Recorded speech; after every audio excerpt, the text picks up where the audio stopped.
पहला प्रश्न। कुछ दिन ध्यान में जी लगता है, फिर कुछ दिन पूजा और भजन चलता है, लेकिन एकाग्रता कहीं भी नहीं होती। अपनी इस स्थिति से परेशान हूं, कृपा कर मुझे साधें। मन का स्वभाव ऐसा, न यहां लगता न वहां लगता। मन का स्वभाव है द्वंद्व। जो करोगे वहीं से उछटा हुआ लगेगा, जहां हो वहां से भागा हुआ रहेगा, जहां नहीं हो वहां का रस जन्मेगा। जो मिला व्यर्थ हो जाता, जो नहीं मिला वे दूर के ढोल बड़े सुहावने लगते। मन के स्वभाव को समझो। न तो ध्यान काम आता न भजन काम आता, मन के स्वभाव को समझना काम आता। मन की ये प्रक्रिया है। पद मिल जाए तो असंतुष्ट, पद न मिले तो असंतुष्ट, पद न मिले तो पीड़ा, पद मिल जाए तो व्यर्थता का बोध। गरीब रोता, अमीर नहीं। अमीर रोता कि अमीर हो गया, अब क्या करूं।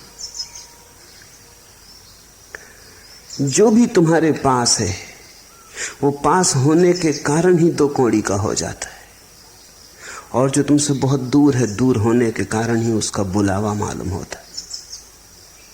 मन के इस आधारभूत जाल को समझो, इसे पहचानो। ये ध्यान और भजन का ही सवाल नहीं है। भोजन करो तो मन में उपवास का रस उमगता है कि पता नहीं उपवास करने वाले न मालूम किस गहन शांति और आनंद को उपलब्ध हो रहे हो। उपवास करो तो भोजन की याद आती। जीवन के प्रत्येक पल तुम ऐसा ही पाओगे। बाग में लगता नहीं, सहरा से घबराता है जी। अब कहाँ ले जाके बैठे ऐसे दीवाने को हम। बगीचे में बिठाओ तो लगता नहीं, मरुस्थल में ले जाओ तो घबराता है। बाग में लगता नहीं, सहरा से घबराता है जी। अब कहाँ ले जाके बैठे ऐसे दीवाने को हम। मन एक तरह का पागलपन है, एक तरह की विक्षिप्तता है। मन से मुक्त होना ही मुक्ति है, मन के पार होना ही स्वस्थ होना है। तो पहली तो बात, मन के इस स्वभाव को समझने की कोशिश करो। अक्सर लोग समझने की कम कोशिश करते हैं, छुटकारा पाने की ज्यादा कोशिश करते हैं, और छुटकारा बिना समझे कभी नहीं। तो तुम्हारी आकांक्षा यह होती कैसे झंझट मिटे, लेकिन बिना समझे झंझट मिटी ही नहीं। ना समझी में झंझट है, तो तुम चाहते हो कैसे इस मन से छुटकारा हो, लेकिन पहले इसे पहचानो तो, इससे दोस्ती तो साथ हो, इससे परिचय तो बनाओ, इसके कोने कांतर तो खोजो, दिया तो जलाओ कि इसके सारे स्वभाव को तुम ठीक से देख लो। उस देखने में, उस दर्शन में, उस साक्षी भाव में ही तुम पाओगे विजय की यात्रा पूरी होने लगी। जिस दिन कोई मन को पूरा समझ लेता, उसी दिन मन विसर्जित हो जाता। जैसे सूरज के उगने पर ओस कण तिरोहित हो जाते, ऐसे ही बोध के जगने पर मन तिरोहित हो जाता। जैसे दिए के जलने पर अंधेरा नहीं पाया जाता, ऐसे समझ के, प्रज्ञा के दिए के जलने पर मन नहीं पाया जाता। तो मन से लड़ो मत। पहली बात, लड़ने का अर्थ ही ना समझिए। लड़के कभी कोई जीता? तुमने यही सुना है कि जो लड़े वो जीते। मैं तुमसे कहता हूं, लड़के कोई कभी जीता? समझ के जीत होती। लड़ने वाले तो ना समझ। लड़ोगे किससे? छायाओं से लड़ रहे हो। जैसे कोई अपनी छाया से लड़ने लगे, खींच ले तलवार, करने का लगे हमला। परिणाम क्या होगा? छाया कटेगी। परिणाम यही होगा, खुद ही थकेगा, और डर है कि छाया से लड़ने में कहीं अपने हाथ पैर न काट ले। क्रोध में, उबाल में पागल न हो उठे। कहीं ऐसी घड़ी ना आ जाए कि विक्षिता में अपने को ही काट ले। अक्सर मन के साथ लड़ने वाले ऐसी ही स्थिति में पड़ जाते। मन तुम्हारा है, तुम्हारी छाया है नहीं, बस छाया जैसा है। रोशनी बढ़ाओ, थोड़े जाग के मन को समझो। जब ध्यान करो मन कहे भजन में, तो जरा जाग के देखो, एक तरफ खड़े होकर देखो कि मन क्या कह रहा है। जब भजन करो और मन कहे ध्यान लगाओ, तब जाग के देखो कि मन क्या कह रहा है। इसकी चालबाजियां पहचानो, इसकी कूटनीति पहचानो। मन बड़ा राजनीतिज्ञ है, ये तुम्हें भटकाए रहता है, ये तुम्हें चलाए रहता है। और तुमने ध्यान करके भी देख लिया, वहां भी नहीं लगा, और तुमने भजन करके भी देख लिया, वहां भी नहीं लगा। तो अब ये तो समझो कि मन कहीं लगेगा ही नहीं। मन का लगना धर्म नहीं, ना लगना मन की आदत है। कहीं लगता नहीं, जो नहीं लगता वही मन है। तो अब जब मन तुमसे कहे कि ध्यान करो, क्या भजन में पड़े हो, तो जाग के देखना कि ये फिर वही मन जो कहीं नहीं लगता, भजन में भी नहीं लगा था। तब इसने कहा था ध्यान करो, अब कहता है भजन करो। पहले कहा संसार में उलझे रहो, फिर कहा संन्यास ले लो। अब संन्यास में भी नहीं लगता, कहता है संसार में लौट चलो। इस मन को जरा देखना, कुछ करने की बात नहीं है, सिर्फ शांत भाव से देखना। तुम्हारे देखने में ही तुम पाओगे मन गिरने लगा, तुम पर उसकी पकड़ जाने लगी, तुम पर पकड़ छूट जाए, तुम थोड़े शिथिल हो जाओ मन के पास से, तुम थोड़े बाहर सरकने लगो। न तो ध्यान से घटती है बात, न भजन से घटती है, समझ से। इसलिए समस्त धर्मों का सार है जागरूकता।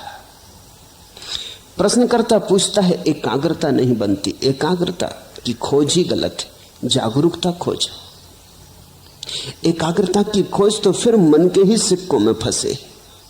ये मन ही है जो कहता है एकाग्र बनो, ये तुम्हें असंभव चीजें करने को देता है, फिर वो नहीं होती तो तुम हारे थके परेशान हो जाते हो। एकाग्रता की कोई जरूरत ही नहीं है। थोड़ा जीवन की गणित की व्यवस्था के सूत्र समझने चाहिए। पहला सूत्र, जब भी मन नहीं होता तब तुम एकाग्र होते हो। कभी अपने काम में पूरे संलग्न, चाहे बुहारी लगा रहे हो घर में, लेकिन पूरे संलग्न। अचानक तुम पाते हो मन नहीं, संगीत सुनते संलग्न, मन नहीं है। चित्र बनाते, किसी भी घड़ी जब तुम पाते हो कि मन नहीं है, तुम ही हो, तो एकाग्रता अपने आप घटती है। एकाग्रता घटाई नहीं जा सकती। एकाग्रता मन की तन्मयता का परिणाम है। जब मन डूबा होता है तब तुम एकाग्र होते हो, जब मन उभर आता है तब तुम अनेकाग्र हो जाते हो। मन तुम्हें अनेक में बांट देता है, खंड खंड कर देता है। अब तुम चेष्टा कर रहे हो एकाग्र होने की। एकाग्र होने की चेष्टा और झंझट लाएगी, क्योंकि करोगे किससे चेष्टा तुम एकाग्र होने की? मन से ही करोगे। सब चेष्टा मात्र मन से होती। अब तुम एक ऐसे काम में लगे हो जैसे कोई आदमी अपने जूते के बंद खींच खींच के खुद को उठाने की कोशिश करे। खुद को कैसे उठाओगे जूते के बंद खींच के? थोड़े बहुत उछल कूद लो, फिर बार बार जमीन पर पड़ जाओगे। ये असंभव चेष्टा है। मन कभी एकाग्र नहीं होता। जब एकाग्रता होती तो मन नहीं होता। तो तुम मन के द्वारा एकाग्र होने की चेष्टा ही छोड़ो। तुम तो छोटे छोटे कामों में रस लो। रस का परिणाम है एकाग्रता। बुहारी लगाओ तो ऐसे लगाओ जैसे भगवान के मंदिर में लगा रहे हो, चाहे घर तुम्हारा ही हो, है तो भगवान का ही मंदिर। भोजन करो तो ऐसे ही करो जैसे भगवान को ही भोग लगा रहे हो। भोजन तो तुम ही कर रहे हो, लेकिन अंततः तो भगवान को ही लग रहा है भोज। वही तो तुम्हारे भीतर आके भूख बना, उसी ने तो तुम्हारी भूख जगाई। वही तो तुम्हारे भीतर भूखा है, उसके लिए ही तो तुम भोजन दे रहे हो। रस जगाओ, एकाग्रता की बात मत उठाओ। रस का सहज परिणाम एकाग्रता है। जो करते हो उसे रसपूर्ण ढंग से करो, उसमें डुबकी लो। छोटे और बड़े काम नहीं है दुनिया में, जिस काम में तुम डुबकी ले लो वही बड़ा हो जाता है। बुहारी लगाने में डूब जाओ वही बड़ा हो जाता है। कबीर कहते हैं, खाऊं पीऊं सो सेवा, उठूं बैठूं सो परिक्रमा। मेरा उठना ही बैठना उस परमात्मा की परिक्रमा है, और जो मैं खाता पीता हूं यही उसकी सेवा है। रस, मेरे देखे अधिक लोगों के जीवन का कष्ट यही है कि वो जीवन में कहीं भी रस नहीं ले रहे। जो भी कर रहे हैं बेमन से कर रहे हैं, कर रहे हैं क्योंकि करना है, खींच रहे हैं। जैसे बैलगाड़ी में जुते बैल, ऐसा जीवन को खींच रहे हैं, नाचते हुए, उमंग से भरे हुए नहीं। अगर तुम कोई ऐसे काम में लगे हो जिसमें तुम रस ले ही नहीं सकते तो बदलो वो काम। कोई काम जीवन से ज्यादा मूल्यवान नहीं। अक्सर ऐसा हुआ है, हो रहा है कि लोग ऐसे काम में उलझे हैं जो उनमें रस नहीं जगाता। किसी को कवि होना था, वो जूते बेच रहा है, बाटा की दुकान पे बैठा है, और जिसको बाटा की दुकान पे बैठ रहा था वो कविता कर रहा है, तो उसकी कविता में जूते की पालिश की गंध आती, आएगी ही। लोग वहां हैं जहां उन्हें नहीं होना था, और ये विकृति के कारण है क्योंकि तुमने कभी अपने सहज भाव को तो खोजा नहीं। किसी के पिता ने कहा कि दुकान करो, इसमें ज्यादा लाभ है। किसी के पिता ने कहा डॉक्टर बन जाओ। किसी की मां को ख्याल था बेटा इंजीनियर बने। परिवार को धुन थी कि बेटा नेता बने। तो सब धक्का दे रहे हैं एक दूसरे को कि ये बन जाओ, वो बन जाओ। कोई ये नहीं पूछता कि ये बेटा क्या बनने को पैदा हुआ है, इससे भी तो पूछो, थोड़े इसके हृदय को भी तो टटोलो। तो फिर लोग गलत जगहों पर पहुंच जाते। एक बहुत बड़ा सर्जन जिसकी सारे जगत में ख्याति थी, जब 60 वर्ष का हुआ है और उसकी 60वीं वर्षगांठ मनाई गई तो सारे दुनिया से उसके मित्र इकट्ठे हुए, उसके मरीज इकट्ठे हुए, और उन्होंने उसका बड़ा स्वागत किया। लेकिन वो बड़ा उदास था। उसके स्वागत में एक नृत्य का आयोजन किया गया था। तो जब लोग नृत्य करने लगे और वो सर्जन देखता रहा तो उसकी आंख से आंसू टपकने लगे। तो उसके पास बैठे उसके मित्र ने पूछा, क्या मामला है? हम सब तुम्हारी वर्षगांठ पे इकट्ठे हुए प्रसन्नता से, ये नृत्य तुम्हारे स्वागत में होता, तुम रोते क्यों हो?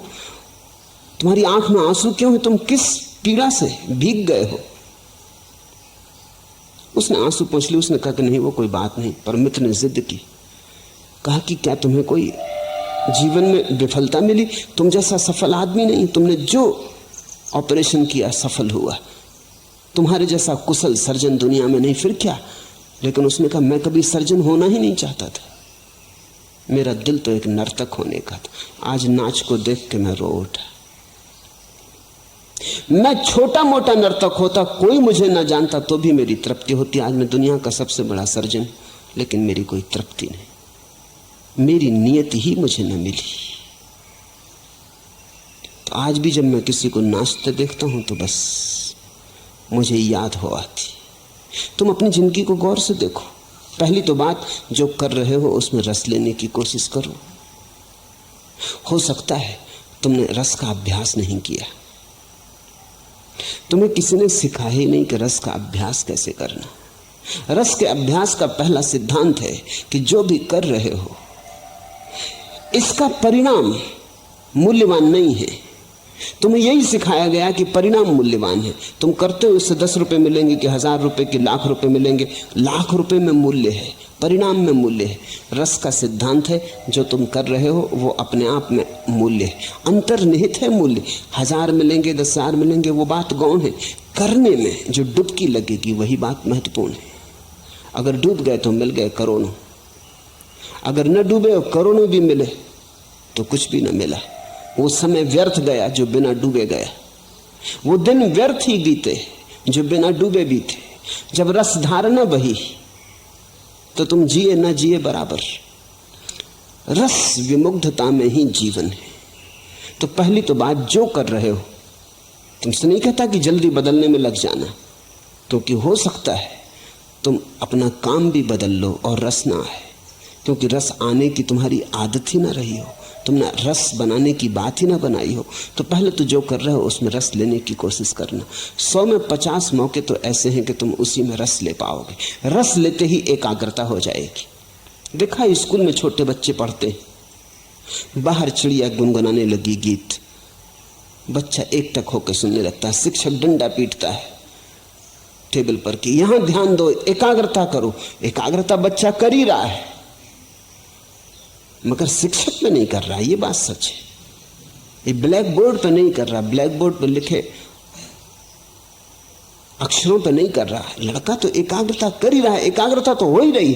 वो जो चिड़िया गीत गा रही है वो उसे सुन रहा है। शिक्षक कहता एकाग्रता करो, मन को ऐसा विचलित मत करो। बात बिल्कुल गलत कह रहा है शिक्षक। शिक्षक उसके मन को विचलित करने की कोशिश कर रहा है। वो एकाग्र है। अगर कोई बाधा ना दे तो ये सारा संसार थोड़ी देर के लिए मिट जाएगा। वो चिड़िया की गुनगुनाहट होगी, उसका गीत होगा, इस बच्चे की भावदशा होगी, और ये एक बात सीख लेगा, रस की। रस चूंकि उसे चिड़िया के गीत में आ रहा है, इसलिए एकाग्र हो गया है।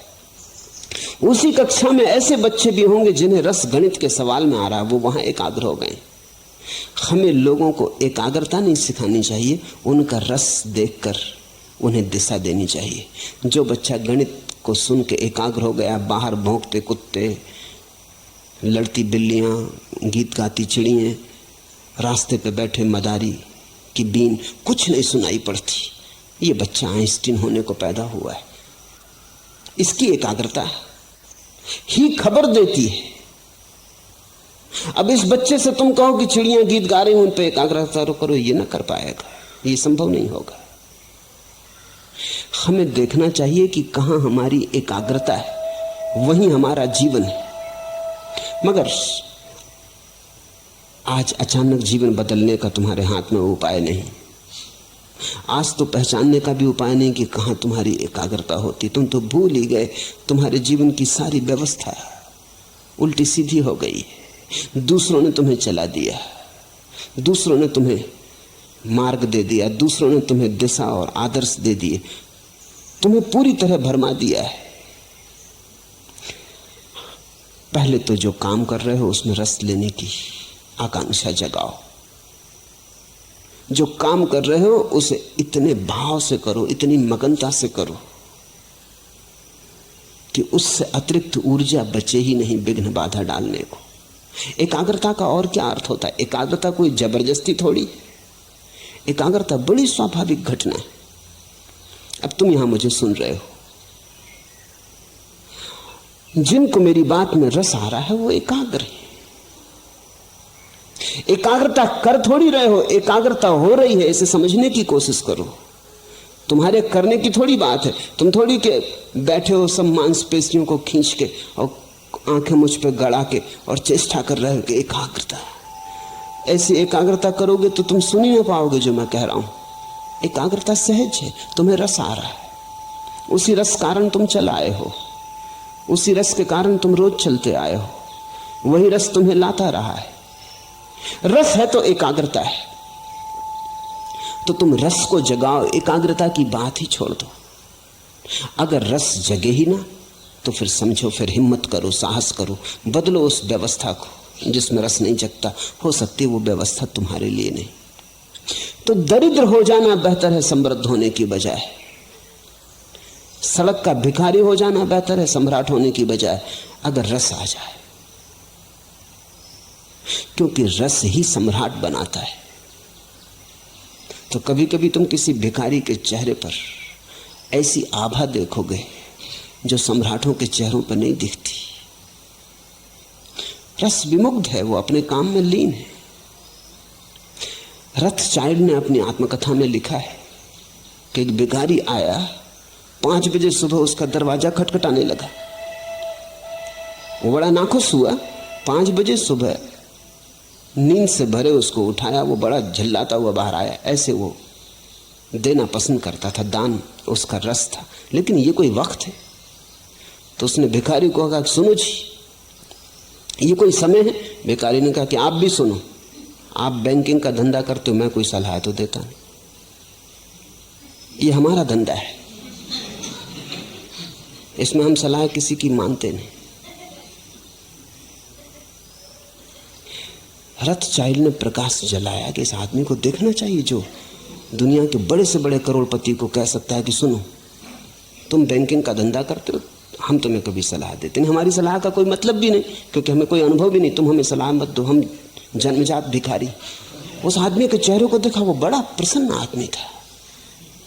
रथचाइल्ड ने लिखा, मैं मंत्र मुक्त हो गया। ये हिम्मत भिखारी की नहीं, सम्राट की होती है।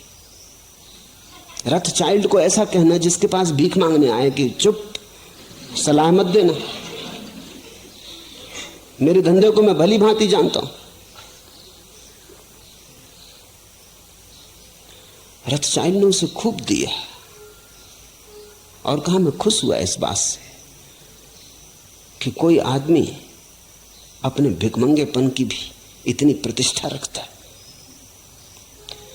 कभी तुम्हें राह का भिखारी भी प्रसन्न मिल सकता है।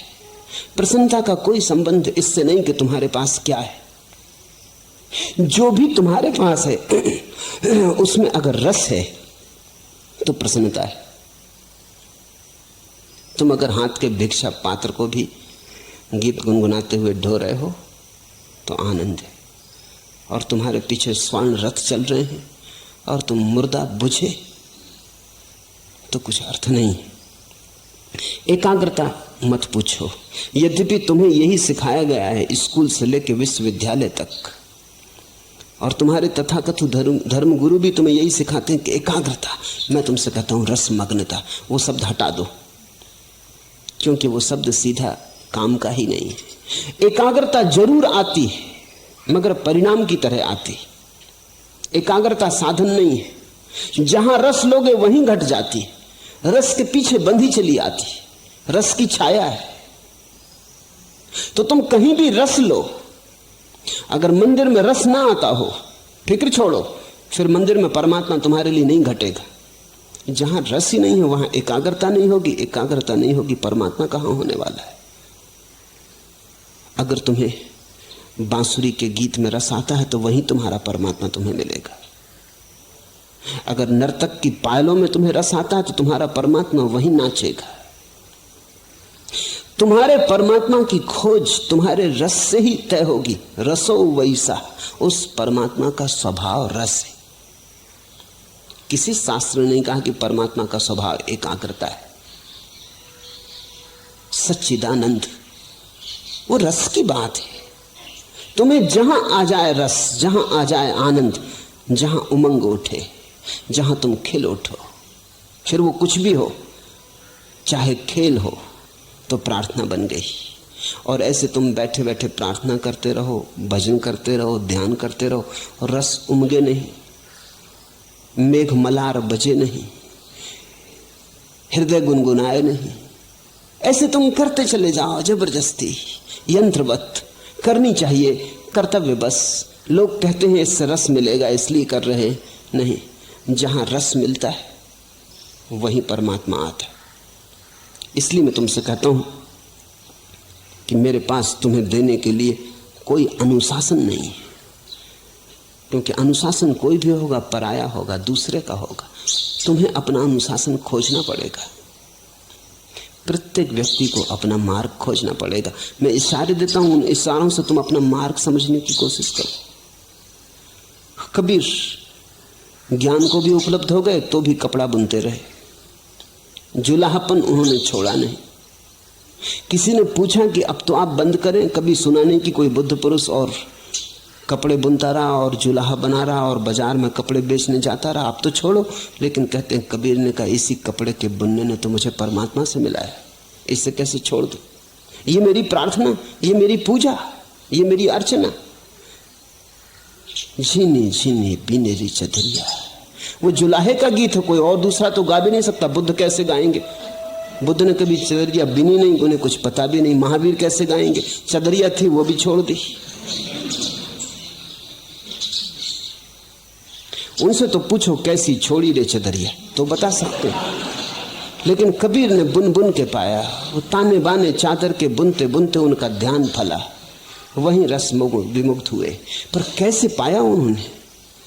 क्योंकि हमें बुद्ध की बात समझ में आ जाती है कि दूर बोधि वृक्ष के नीचे ध्यान में बैठे हुए, कि महावीर वनों में पर्वतों में एकांत में 12 वर्ष मौन में खड़े हुए। कबीर कपड़ा बुन बुन के पा लिए, रस से बुना होगा। कबीर कहते थे राम के लिए बुन रहा हूं। सभी ग्राहकों में राम देखते थे। जब अपना कपड़ा बुन के वो काशी के बाजार में बेचने जाते, कोई मिल जाता रास्ते में, कहाँ जा रहे हो, तो वो कहते राम आए होंगे, उनको जरूरत है, कपड़ा बुन के लाया हूं, बड़ा बढ़िया बुना है, राम को देने जा रहा हूं। जब कोई ग्राहक उनसे कपड़ा खरीदता तो वो कहते संभाल के रखना राम, बड़ी मेहनत से बुना है, बड़े रस से बुना है, कपड़ा ही नहीं है, पीढ़ी दर पीढ़ी चले ऐसी मजबूती से बुना है। अपने प्राण उंडेले। तो जिसको ग्राहक में राम दिखाई पड़े, अब उसे किसी बोधि वृक्ष के नीचे जाने की जरूरत न रही। सभी लोग बोधि वृक्ष के नीचे जा भी नहीं सकते, और अच्छा है कि जाते नहीं तो बड़ी झंझट खड़ी हो जाए। एक आध बुद्ध बोधि वृक्ष के नीचे बैठता है, चलता है, एक आध महावीर मौन खड़ा हो जाता है, चलता है, लेकिन सभी ऐसे खड़े हो जाएं तो जीवन बड़ा विरस हो जाएगा। अधिक को तो कबीर जैसा होना पड़ेगा, अधिक को तो गोरे जैसा होना पड़ेगा। गोरा कुम्हार बस घड़े बनाता रहा, और घड़े बनाते बनाते खुद को भी बना लिया। और रैदास जूते सीते सीते, जूते बनाते बनाते पहुंच गए। तो तुम जो कर रहे हो उसमें रस डालो, ऊंडे लो रस, वहीं तुम्हारा भजन, वहीं तुम्हारा ध्यान। अगर तुम्हारी सारी चेष्टाएं असफल हो जाएं तो फिर साहस करो, तो फिर तुम गलत जगह हो। तुम कुछ ऐसी जगह बहने की कोशिश कर रहे हो जो चढ़ाव पर है। तो नदी चढ़ाव पे तो नहीं बहती, ढाल पर ही बह सकती है। रसधार भी ढाल पर ही उतर के बह के मिलता है। तो फिर बदलो, इसलिए साहस की जरूरत है। पहले सारी चेष्टा कर लो, और फिर तुम्हें लगे कि नहीं, इस ढंग से मेरे लिए परमात्मा से मिलन नहीं हो सकेगा, तो बदलो। उस बदलाहट को मैं संन्यास कहता हूं। बदलने की हिम्मत रखो।